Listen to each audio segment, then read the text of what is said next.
Hey guys, welcome to Vedantu's Olympiad school. तो क्या हाल चाल बच्चा पार्टी। उम्मीद करूंगा कि आपकी दिवाली काफ़ी अच्छी गई होगी, आपने काफ़ी एंजॉय किया होगा और आपने क्रैकर्स को थोड़ा सा कम जलाया होगा। जलाए होंगे, ठीक है, मैं मानता हूँ, हमने भी जलाए थे अपने टाइम पे। बट बच्चों, पॉल्यूशन बहुत हो गया था, हो गया है इनफैक्ट।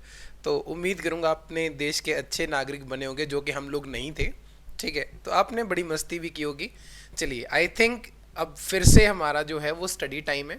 ठीक है, मस्ती और स्टडी साथ साथ में चलनी चाहिए। एंजॉय कर लिए तो चलिए थोड़ा सा पढ़ भी लेते हैं। तो चलिए, मैं आपका फिजिक्स टीचर रोहित गर्ग आपका स्वागत करता हूं हमारी इन अमेजिंग सेशंस के अंदर और हमारी इस अमेजिंग सीरीज के अंदर, जिसका नाम है अमेजिंग फिजिक्स। और जैसे कि बच्चों, आपका एग्जाम पास में आता जा रहा है। जिन लोगों का भी टारगेट है IOQGS, तो हमारा जो बैच है वो 16 ऑफ नवंबर यानी कि कल से स्टार्ट होने वाला है।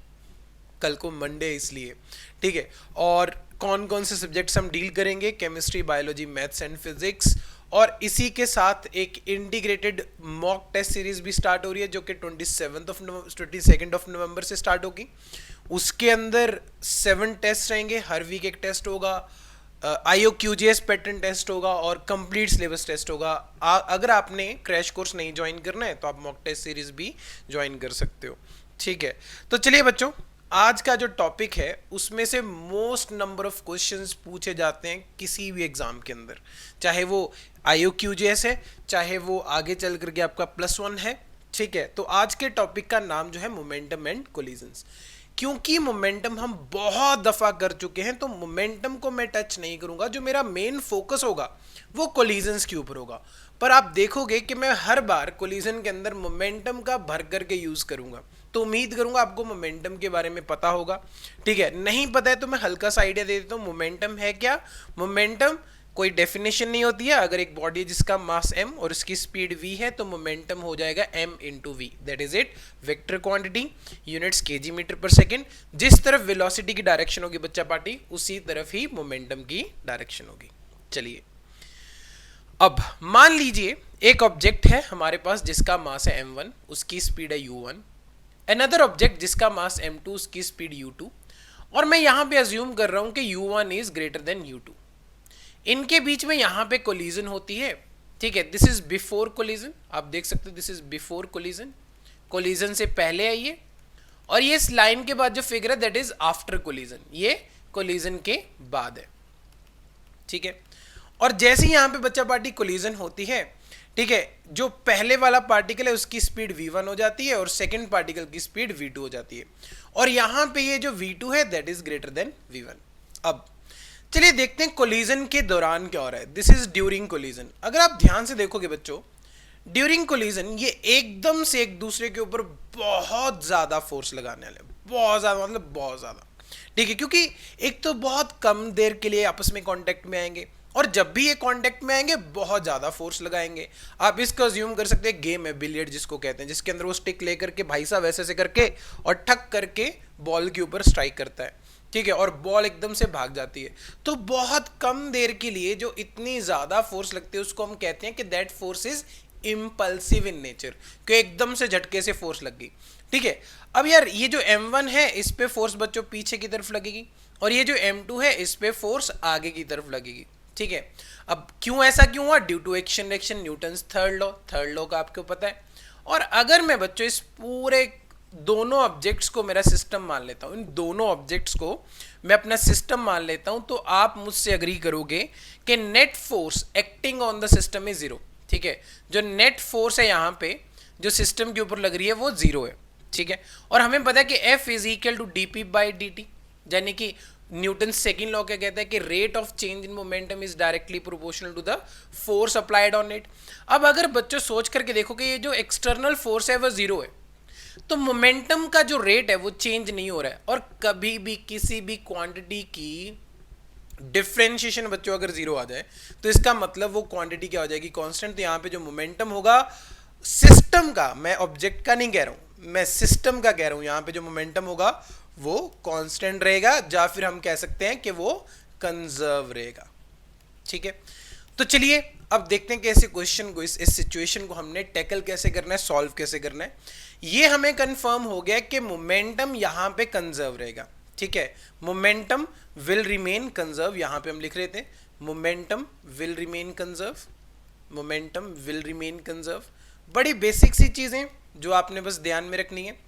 मोमेंटम रिमेन कंजर्व का मतलब इनिशियल मोमेंटम, ठीक है, initial momentum is equal to final momentum. ठीक है बच्चों, मोमेंटम रिमेन कंजर्व का मतलब क्या है कि कोलिजन से पहले का मोमेंटम यानी कि this is the initial situation, और कोलिजन के बाद का मोमेंटम यानी कि this is the final situation. अगर मैं इनिशियली बात करता हूं तो देखिए ये ऑब्जेक्ट है, इसका मोमेंटम कितना हो जाएगा m1u1, राइट। अच्छा, वेक्टर क्वांटिटी है तो u के ऊपर एरो डालना मत भूलना, और जब भी बच्चों आप वैल्यूज डालो विद साइन, ठीक है, values with sign, values with sign, ठीक है। कैसे? आगे की तरफ अगर कोई जा रहा है यानी कि पॉजिटिव एक्स की तरफ जो भी क्वांटिटी होगी उसको आप पॉजिटिव के साथ डालोगे, और माइनस एक्स की तरफ अगर ये पॉइंट कर रहा हो, जब मूव कर रहा हो, फिर आप इसकी वैल्यू को नेगेटिव डालोगे, ठीक है। तो m1 का जो मोमेंटम है दैट इज m1u1, m2 का जो मोमेंटम है that is going to be m2u2, ठीक है। अब ये इनिशियल, तो बच्चों आपने क्या करना है, अगर एक सिस्टम दिया उसके अंदर आप सभी ऑब्जेक्ट्स का मोमेंटम फाइंड आउट कीजिए और उनको वेक्टोरियली ऐड कर दीजिए। देखिए, तो ये तो हो गया बच्चा पार्टी हमारे पास initial momentum, this should be is equal to final momentum. Now how to calculate final momentum, ये मास m1, ये वेलोसिटी v1, तो इसका मोमेंटम क्या हो जाएगा m1v1, सिर पे टोपी लगाना मत भूलना।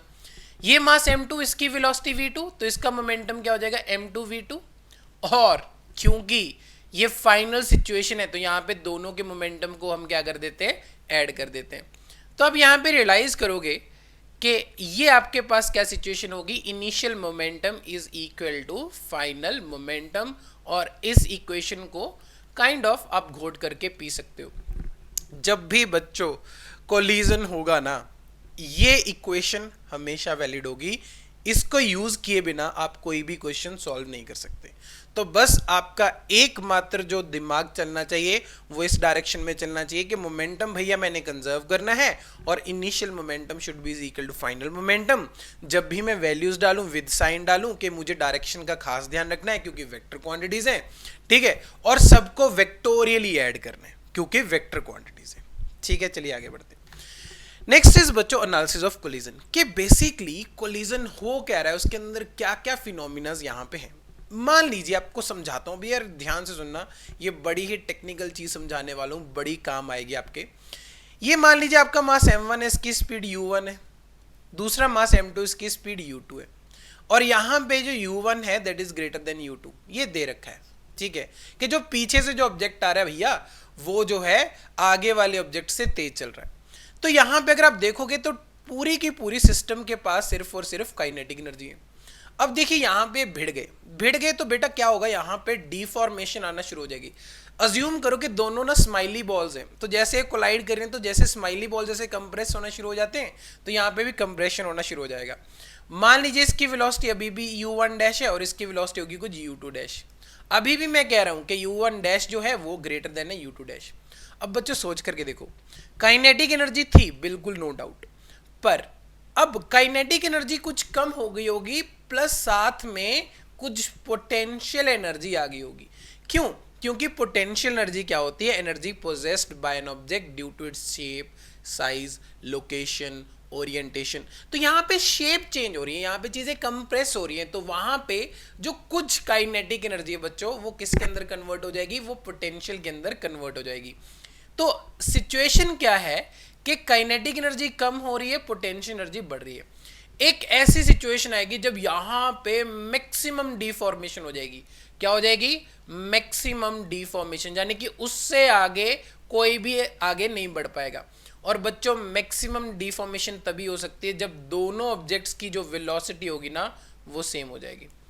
सोच करके देखो, आगे वाला भी v से चल रहा है, पीछे वाला भी v से चल रहा है। अब दोनों की वेलोसिटी सेम होगी तो दोनों के बीच का डिस्टेंस सेम हो जाना चाहिए। डिस्टेंस मतलब ना ही तो पीछे वाला आगे वाले को पुश कर पाएगा और ना ही आगे वाला पीछे वाले को रोक पाएगा, ठीक है। दोनों की वेलोसिटी अब सेम है। इस टाइम पे बच्चों यहाँ पे जो पोटेंशियल एनर्जी होती है, क्योंकि मैक्सिमम डिफॉर्मेशन हो चुकी है, पोटेंशियल एनर्जी मैक्सिमम है और काइनेटिक एनर्जी मिनिमम है। ठीक है, ये सब कुछ चल रहा होता है। नीचे की तरफ जा रहे हो तो मैक्सिमम डिफॉर्मेशन आ रही है। और एक चीज ध्यान रखना, हर समय पीछे वाले पे फोर्स पीछे की तरफ लग रही होती है और आगे वाले पे उतनी ही फोर्स आगे की तरफ लग रही होती है। ठीक है, उसके बाद क्या होता है बच्चों, रीफॉर्मेशन होना शुरू हो जाती है। जाने की अब यार सोच करके देखो, आगे वाले पे फोर्स अभी भी आगे लग रही है और पीछे वाले पे अभी भी फोर्स पीछे लग रही है। दोनों की वेलोसिटी बच्चा पार्टी सेम थी, मैक्सिमम डिफॉर्मेशन की सिचुएशन थी। अब आगे वाले पे अगर फोर्स आगे लग रही है तो बेटा आगे वाले की वेलोसिटी और बढ़ जाएगी। मान लीजिए ये होगी कुछ v1 v2 डैश, ठीक है, और पीछे वाले की वेलोसिटी होगी कुछ v1 डैश। अब यहां पे बच्चों क्योंकि दोनों की वेलोसिटी पहले सेम थी, आगे वाला एक्सीलरेट कर गया, पीछे वाला रिटार्ड कर रहा है, तो डेफिनेटली आगे वाले की स्पीड पीछे वाले से ज्यादा हो जाएगी। तो यहां पे v2 dash is going to be greater than v1 dash. ठीक है, v2 dash is going to be greater than v1 dash. First situation में पोटेंशियल एनर्जी मैक्सिमम थी, काइनेटिक एनर्जी मिनिमम थी। रीफॉर्मेशन के टाइम पे क्या हो रहा है, जो पोटेंशियल एनर्जी है बच्चों वो कम होना शुरू हो जाएगी और जो काइनेटिक एनर्जी है वो धीरे धीरे बढ़ना शुरू हो जाएगी। ठीक है, तो यहां पे नो डाउट इस सिचुएशन के अंदर अगर ये फर्स्ट है ये सेकंड है, तो सेकंड सिचुएशन के अंदर जो टोटल एनर्जी होगी वो kinetic energy plus potential energy होने वाली है। अभी भी फोर्स लग रही है अब, क्योंकि अभी भी दोनों के बीच में कांटेक्ट था, कोलिजन फोर्सेस अभी भी एक्ट कर रही हैं। तो अभी क्या होगा, आगे वाली की वेलोसिटी बहुत ज्यादा हो जाएगी यानी कि v2, और पीछे वाले की वेलोसिटी क्या हो जाएगी, कम हो जाएगी यानी कि v1। तो दोनों क्या हो जाएंगे बच्चों, सेपरेट हो जाएंगे। और इस टाइम पे फिर से पूरे सिस्टम के पास सिर्फ और सिर्फ कौन सी एनर्जी आ जाएगी, काइनेटिक एनर्जी। और इस टाइम पे पोटेंशियल एनर्जी क्या हो जाएगी बच्चों, जीरो। तो बेसिकली कोलिजन के टाइम पे पहले डिफॉर्मेशन होती है एक सिचुएशन तक, फिर रिफॉर्मेशन होती है।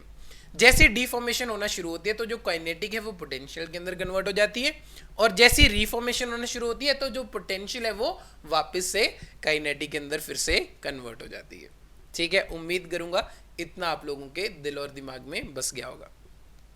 नेक्स्ट आता है बच्चों टाइप्स ऑफ कोलिजन। जनरली जो कोलिजन है उनके तीन टाइप्स हैं, जिसको बोला जाता है perfectly elastic collision, second is perfectly inelastic collision, and third is elastic as well as inelastic collision. इसको कोई भी नाम से जाना जा सकता है, इलास्टिक या फिर इन इलास्टिक।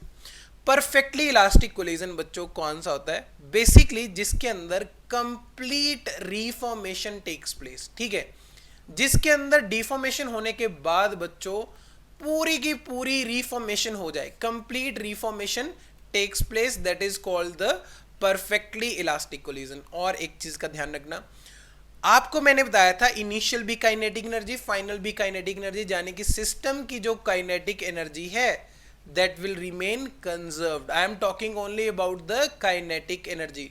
तो ऐसी कोलिजन जिसके अंदर सिस्टम की काइनेटिक एनर्जी कंजर्व रहे बच्चों, that is called the perfectly elastic collision.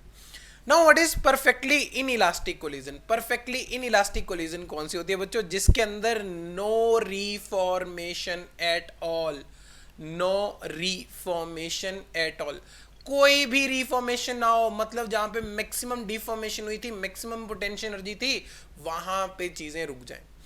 अब बच्चों इस केस के अंदर there is a maximum loss of kinetic energy, maximum loss of kinetic energy. कहाँ गया, नो डाउट वो डिफॉर्मेशन के अंदर चला गया, पर काइनेटिक एनर्जी का पार्ट तो खत्म हो गया ना। और इस सिचुएशन के अंदर बच्चों जो ऑब्जेक्ट्स होते हैं ना वैसे चिपक करके चल रहे होते हैं, ऐसे चिपक करके सेम वेलोसिटी से चल रहे होते हैं, that is called the perfectly inelastic collision. Partially elastic या फिर इन इलास्टिक कोलिजन मतलब जिसके अंदर partial reformation takes place, partial reformation takes place. ठीक है, पार्शियल रिफॉर्मेशन टेक्स प्लेस, जिसके अंदर ठीक है डिफॉर्मेशन होगी, उसके बाद रिफॉर्मेशन स्टार्ट होना शुरू होगी, पर पूरी की पूरी रिफॉर्मेशन नहीं हो पाएगी। बीच बीच में कुछ डेंट्स वगैरह ऑब्जेक्ट्स के अंदर पड़ेंगे, मतलब ऐसे हल्की फुल्की रिफॉर्मेशन हुई होगी। ठीक है, और देखिए अभी भी यहाँ पे मैंने डिफॉर्मेशन शो करने की कोशिश की है, और यहाँ पे सब्जेक्ट v1 से चल रहा है, ये v2 से चल रहा है, तो कुछ तो रहेगा। हाँ, क्या काइनेटिक एनर्जी कंजर्व रहेगी, आंसर इज नो, क्योंकि इसमें भी कुछ तो काइनेटिक एनर्जी का लॉस है। पर एक चीज मैं बता दूं, इन तीनों के अंदर बेटा जो मोमेंटम है, जो मोमेंटम है वो कंजर्व रहेगा। मोमेंटम तो कहीं नहीं जाने वाला, मोमेंटम कंजर्व रहेगा ही रहेगा, चाहे कोई भी कोलिजन हो। काइनेटिक एनर्जी का थोड़ा बहुत इधर उधर हो सकता है, और परफेक्टली इलास्टिक के अंदर तो वो भी नहीं होता। अब सर रियल लाइफ के अंदर हमें कैसा पता चलेगा? हम क्या ऑब्जेक्ट से पूछेंगे? क्वेश्चन के अंदर कैसा पता चलेगा? इसका फैक्टर हम क्वेश्चन सॉल्व करते समय कैसे काउंट कर सकते हैं? तो उसके लिए बच्चों हमने एक मैथमेटिकल क्वांटिटी बनाई है जिसका नाम है कोएफिशिएंट ऑफ रेस्टिट्यूशन। क्या नाम है? Coefficient of restitution, denoted by E. आप देख सकते हो, मान लीजिए बच्चों यहाँ पे एक ऑब्जेक्ट है m1 जो u1 स्पीड से m2 ऑब्जेक्ट को अप्रोच कर रहा है। ठीक है, अप्रोच कर रहा है क्योंकि u1 is greater than u2। So what is going to the velocity of approach? Velocity of approach बच्चों हो जाएगी यहाँ पे u1 माइनस u2, क्योंकि u2 आगे भाग रहा था, u1 उसको पकड़ना चाहता था, तो कितने से पकड़ा? u1 माइनस u2 से पकड़ा। अब कोलिजन होने के बाद आपको पता चल रहा है बच्चों कि जो v2 है that is going to be greater than v1, यानी कि अब आगे वाले ऑब्जेक्ट की वेलोसिटी होगी v2, पीछे वाले ऑब्जेक्ट की वेलोसिटी होगी v1। कैसे हुआ पूरा समझा करके आया हूं। तो यहाँ पे वेलोसिटी ऑफ सेपरेशन, अब m2 सेपरेट होने की बातें कर रहा है, m1 इसको पकड़ने की बातें कर रहा है, पर v2 जो है वो बड़ा है, तो मैं इसको कह सकता हूँ velocity of separation is v2 minus v1। तो coefficient of restitution that is e is equal to velocity of approach VOA divided by velocity of separation that is VOS is equal to, अब देखिए what is the velocity of approach that is u1 minus u2 and what is the velocity of separation that is v2 minus v1। ठीक है, तो ये हमारे पास क्या आ जाएगी बच्चों? कोएफिशिएंट ऑफ रेस्टिट्यूशन की वैल्यू आ जाएगी। क्यों बताया अभी बताता हूं। इलास्टिक कोलिजन के लिए बच्चों जो E की वैल्यू होती है वो 1 होती है, इन इलास्टिक कोलिजन के लिए E की वैल्यू 0 होती है, और इलास्टिक या फिर इन इलास्टिक कोलिजन के लिए जो E की वैल्यू है वो 0 से 1 के बीच में होती है। फिर से +1 के अंदर भी जाकर के पढ़ोगे, जस्ट आपको हल्का सा ओवरव्यू देने के लिए मैंने ये सब कुछ आपको बता दिया। चलिए अब बच्चों हमारा समय है कुछ नन्हे मुन्ने प्यारे से NSEGS क्वेश्चंस को सॉल्व करने का, ताकि आप लोगों को कॉन्फिडेंस आ जाए कि कैसे बेसिक क्वेश्चंस NSEGS पूछता है। तो first question, a truck collides head on with a small compact car during the collision. तो इनमें से कौन सी ऑप्शन सही होगी? The truck exerts a greater force on the car than the car exerts on the truck, कि भाई जो ट्रक है वो कार के ऊपर ज्यादा फोर्स लगा रहा है, या फिर बी ऑप्शन के अंदर वो कह रहा है कि जो कार है वो ट्रक के ऊपर ज्यादा फोर्स लगा रही है, और सी के ऑप्शन के अंदर क्या कह रहा है वो, the truck exerts a force on the car but the car doesn't exerts a force on the truck, कि ठीक है ट्रक तो कार पे लगा रहा है पर कार ट्रक के ऊपर कोई भी फोर्स नहीं लगा रही है, और डी कह रही है कि दोनों एक दूसरे पे सेम फोर्स लगा रहे हैं। अब यार ये तो आप लोगों को आइडिया लग गया होगा, ये ट्रक है ये कार है और दोनों एक दूसरे को अप्रोच कर रहे हैं। ठीक है, तो जैसे टकराएंगे तो जितनी फोर्स ट्रक पे लगती है उतनी फोर्स कार पे लगेगी, इसी को तो कहते हैं एक्शन एक्शन। तो क्या आंसर होगा? Yes, D is the answer. देख लीजिए NSEGS, देख रहे हो बाबू, इतने इजी क्वेश्चंस वो पूछता है। चलिए आगे बढ़ते हैं। Next question, two cars fixed with spring at front. देखिए दो स्प्रिंग्स ऐसे फ्रंट पे लगा करके दो गाड़ियां एक दूसरे की तरफ बढ़ती चली आ रही हैं। ए का मास है जो 200 ग्राम है, जो पहली गाड़ी है 200 ग्राम है, टॉय कार्स हैं डेफिनेटली। जो बी है उसका मास है 300 ग्राम। इनिशियली दोनों रेस्ट पे थी, ठीक है, फिर वो चल करके एक दूसरे के अंदर कोलाइड करती हैं। When the minimum separation between the cars is okay, when the separation between the cars is minimum. ठीक है, अगर जो सेपरेशन जैसी कोलाइड करने के बाद उनके बीच की जो सेपरेशन है वो मिनिमम हो जाए, तो बताइए कौन सी ऑप्शन सही होगी? Car B is at rest, car A has comes to rest, both cars have the same kinetic energy, या फिर kinetic energy of the system is minimum। अब बच्चों मैक्सिमम डिफॉर्मेशन याद है, मिनिमम सेपरेशन मतलब मैक्सिमम डिफॉर्मेशन, और याद कीजिए मैक्सिमम डिफॉर्मेशन के अंदर पोटेंशियल एनर्जी क्या थी? मैक्सिमम थी, तो काइनेटिक एनर्जी क्या थी? मिनिमम थी। तो क्या आंसर आएगा? Yes, D is the answer. आप देख लीजिए उस मैकेनिज्म से आप कुछ भी सॉल्व कर सकते हैं। ठीक है, next question, two identical balls 1 and 2 collide on a frictionless surface. दो बॉल्स हैं जो फ्रिक्शनलेस सरफेस के ऊपर कोलाइड कर रही हैं। कोलिजन में बी और may not be elastic. Collision elastic हो भी सकती है, नहीं भी हो सकती है। Which of the following views physically impossible situation. देखने में इनमें से कौन सी सिचुएशन बच्चों ऐसी जो फिजिकली इम्पॉसिबल है? बच्चों 2 मिनट के लिए अपना वीडियो पॉज करें, फिर देखें क्या आप इसको अटेम्प्ट कर सकते हो या नहीं। ठीक है, चलिए बच्चों, उम्मीद करूंगा आप लोगों ने अपना वीडियोस पॉज किया होगा और आपने सॉल्व करके देखा होगा। यार सर आपने बताया था कि ठीक है मोमेंटम जो है हमेशा कंजर्व रहना चाहिए, किसी भी टाइप की कोलिजन हो हमें उससे फर्क नहीं पड़ता है। तो बस आपने चेक करना है जिस सिचुएशन के अंदर मोमेंटम कंजर्व नहीं हो रहा होगा, मोमेंटम कंजर्व नहीं हो रहा होगा, उस सिचुएशन के अंदर आप ये मान लीजिए कि वो सिचुएशन फिजिकली इम्पॉसिबल है। कैसे देखते हैं? अब यार देखो, ये ऑब्जेक्ट और ये दोनों एक दूसरे की तरफ अप्रोच कर रहे हैं। मैं अज्यूम कर लेता हूं कि दोनों की वेलोसिटी जब मोमेंटम सेम है तो नेट मोमेंटम इनिशियली क्या हो गया, जीरो। फाइनली फिर से देख लिए दोनों ऑब्जेक्ट दूर जा रहे हैं और दोनों एक ही डायरेक्शन के अलोंग दूर जा रहे हैं। तो अगेन अगर मैं कह दूं कि मान लो, देखो उसने बोला ना सब कंडीशंस लेकर के चलना है, अगर मैं कह दूं मान लो कि दोनों सेम मोमेंटम से दूर बढ़ रहे हैं और डायरेक्शन के साथ साइन आता है, ठीक है, सेम डायरेक्शन होती है तो पॉजिटिव होते हैं, ऑपोजिट डायरेक्शन है तो पॉजिटिव एंड नेगेटिव होगा। कैसे? इसको मैं अगर पॉजिटिव कह दूं तो ये नेगेटिव होगा, इसको अगर मैं पॉजिटिव कह दूं तो ये नेगेटिव होगा। और अगर मैं अज्यूम कर लेता हूं कि दोनों के मोमेंटम सेम रहे तो भैया नेट मोमेंटम फाइनली भी क्या आ जाएगा, जीरो आ जाएगा।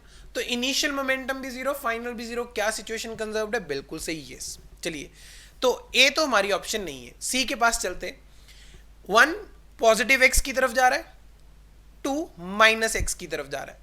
इसको मैं पॉजिटिव कह देता हूं, यहां पे नेगेटिव। और अगर मैं अज्यूम कर लूं कि दोनों के मोमेंटम सेम है, कर सकते हैं, पॉसिबल केसेस है, तो कह सकता हूं कि इनिशियल मोमेंटम जीरो होगा।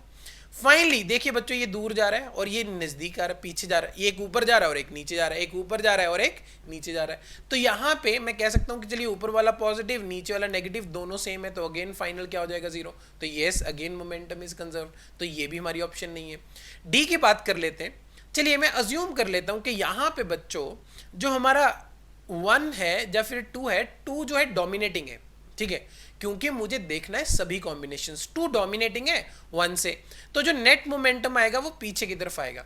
और अगर आप ये कोलिजन के बाद 2 और 1 का नेट रिजल्टेंट देखोगे तो भी ये किस तरफ आ रहा है, टुवर्ड्स लेफ्ट आ रहा है। तो देखिए पहले भी लेफ्ट, बाद में भी लेफ्ट, तो हाँ जी ये भी हमारी सिचुएशन नहीं है। तो एकमात्र सिचुएशन यानी कि बी, इसके अंदर ये फिजिकली इंपॉसिबल है। क्यों, देख लेते हैं। इनिशियली बच्चों जो भी मोमेंटम है वो एक्स की तरफ है, ठीक है, बट फाइनली अगर आप इसको देखिए रिजल्टेंट निकालोगे मोमेंटम का तो वो वाई की तरफ आ रहा है, जबकि इनिशियली वाई डायरेक्शन में कोई भी मोमेंटम नहीं था, सिर्फ और सिर्फ एक्स में था, ठीक है। तो यहां पे मोमेंटम कंजर्व नहीं है, तो yes this situation is physically impossible and hence B is the answer. चलिए, उम्मीद करूंगा समझ आया होगा, आगे बढ़ते हैं। Next question is, we have a 10 gram bullet moving on a horizontal straight line at 500 meter per second, penetrates a 1 kg block that is moving along the same line at -1 metre per second. ये तो हमें समझ आ गया कि opposite direction में चल रहा है। राइट आफ्टर पेनिट्रेशन, पेनिट्रेशन के बाद जो बुलेट है, ठीक है, that right after penetration by the bullet the block moves at 2 meter per second. जैसे ही बुलेट बाहर निकली तो जो ब्लॉक है वो 2 मीटर पर सेकेंड से चलना शुरू हो गया। तो आपने कैलकुलेट करनी है कि बुलेट की वेलोसिटी कितनी होगी। सिंपल सी सिचुएशन है सर, यहाँ पे मेरे पास एक बुलेट, ठीक है, मास है 10 ग्राम, स्पीड उसकी कितनी है, मेरे पास स्पीड है उसकी 500 मीटर पर सेकेंड। कितनी? 500 मीटर पर सेकेंड। ब्लॉक है, मास है 1 kg, स्पीड है -1 यानी कि पीछे की तरफ, यानी कि 1 मीटर पर सेकेंड। कोलिजन हुई, कोलिजन होने के बाद ये जो ब्लॉक है 1 kg का, ये चलना शुरू हो गया आगे की तरफ 2 मीटर पर सेकेंड से। आपने बताना है कि जो बुलेट है, जो कि 10 ग्राम की बुलेट है, इसकी स्पीड कितनी होगी, ठीक है। तो यहां पे कहीं पे कोलिजन हो रही है, सिंपल सी बात है sir, momentum before collision should be is equal to momentum after collision with proper sign convention. Bullet का मास 10 ग्राम, तो 10/1000 kg के अंदर कन्वर्ट करना अनिवार्य है, multiply by its velocity that is 500 plus of mass is 1 kg, block का मास कितना है 1 kg, पर उसकी जो वेलोसिटी है that is -1 with direction that is -1 is equal to block का मास 1, उसकी स्पीड 2 प्लस ऑफ बुलेट का मास दैट इज 10/1000 और उसकी स्पीड v, ठीक है। तो देखिए ये कैंसिल आउट हो रहा है यहाँ पे, yes. So 5 - 1 is equal to 2 plus of, यहाँ पे एक जीरो कैंसिल आउट हो गई, 1/100 इंटू v, ठीक है। तो जैसे ये माइनस हुआ बच्चों, यहाँ पे है 4, 4 - 2 इज इक्वल टू v/100। तो सोच करके देखो v कितनी आ रही है, जी हाँ 200 मीटर पर सेकेंड। समझ आया? जस्ट सभी क्वेश्चंस बेटा NSEGS प्रीवियस ईयर क्वेश्चन है, मैंने कोई भी क्वेश्चन अपनी ओर से नहीं लिया। मोमेंटम कंजर्व होते ही आपका काम खत्म हो जाएगा। चलिए, next question is a boy and a cart are moving in the same direction with the boy going twice as fast as the cart. एक लड़का है, देख लीजिए लड़का है, लड़के का मास एम बी कह देते हैं बॉय, एक कार्ट है, ठीक है, गाड़ी, उसका मास मैं कह देता हूँ एम सी, ठीक है। अब उसने क्या बोला है, the boy is moving as fast as the twice as fast as the cart. अगर लड़के की स्पीड 2v है तो कार्ट की स्पीड v है, ठीक है। He gets into the cart, अब जंप करके वो भैया कार्ट के अंदर कूद करके चढ़ जाता है यहाँ पे, ठीक है। The speed of the cart increases by 20%। अब जो गाड़ी की स्पीड है वो 20% बढ़ जाती है, यानी कि v plus of 20/100 of v, तभी तो बना ना। तो यहाँ पे जैसे कैंसिल आउट होगा तो आपका क्या आ गया, 1.2v आ गया ना, 1.2। तो अब क्या होता है, पूरे सिस्टम की जो स्पीड हो जाती है 1.2v हो जाती है। तो बताइए लड़के के मास की रेशो या फिर कार्ट और लड़के के मास की रेशो क्या होगी, ये हमारा क्वेश्चन है। सिंपल सी बात है सर, लड़का जा रहा था, लड़के का मास है एम बी, एम बॉय, लड़के की स्पीड है 2v, आपने अभी बताया। कार्ट का मास है mc और कार्ट की स्पीड है v। अब दोनों एक दूसरे के अंदर जाकर के बैठ गए तो टोटल मास क्या हो गया, mb प्लस mc। कितनी स्पीड होगी, 1.2v, इतनी स्पीड हो गई। तो चलिए देखते हैं सॉल्व करके। 2mbv plus mcv is equal to 1.2 mbv plus 1.2 mcv। सबसे पहले तो v सब और से कर दो कैंसिल आउट, कर दिया सर। अब mb वाली टर्म्स एक साइड पे, mc वाली टर्म्स एक साइड पे। जब मैं 1.2 mb को इस तरफ लेकर के आऊंगा तो 2 minus 1.2, 2 minus 1.2 is 0.8 mb is equal to, यहाँ पे बच्चों देखिए 1, यहाँ पे 1.2, तो 1.2 माइनस 1 इज 0.2 mc, ठीक है। अब यहाँ पे जो इसकी वैल्यू आ रही है, आप खुद देखो, जो mc बाय mb की वैल्यू आ रही है वो कितनी आ रही है, 4:1। तो यही हमारा क्या है, आंसर है। तो उम्मीद करूंगा बच्चों कि आपको सभी क्वेश्चन समझ आए होंगे। नहीं समझ आए होंगे तो यार थोड़ा सा पीछे करके फिर से वीडियो को देख लीजिए, ठीक है। तो उससे क्या हो जाएगा, आपके कंसेप्ट्स क्लियर हो जाएंगे। इससे ऊपर हमें कुछ भी नहीं चाहिए बच्चों लाइफ के अंदर, छोटे छोटे स्टेप्स हैं। यस, ये पेपर आप क्लियर कर सकते हो। अगर आपको बच्चों ये वीडियो पसंद आई है तो यस, आप प्लीज़ लाइक करना, कमेंट करना मत भूलेगा, क्योंकि वो हमारी मोटिवेशन है, वो हमारी गुरु दक्षिणा है। तो चलिए बच्चों, मैं आपसे अलविदा लेता हूँ। सत श्री अकाल, नमस्ते, सलाम वालेकुम, गॉड ब्लेस यू।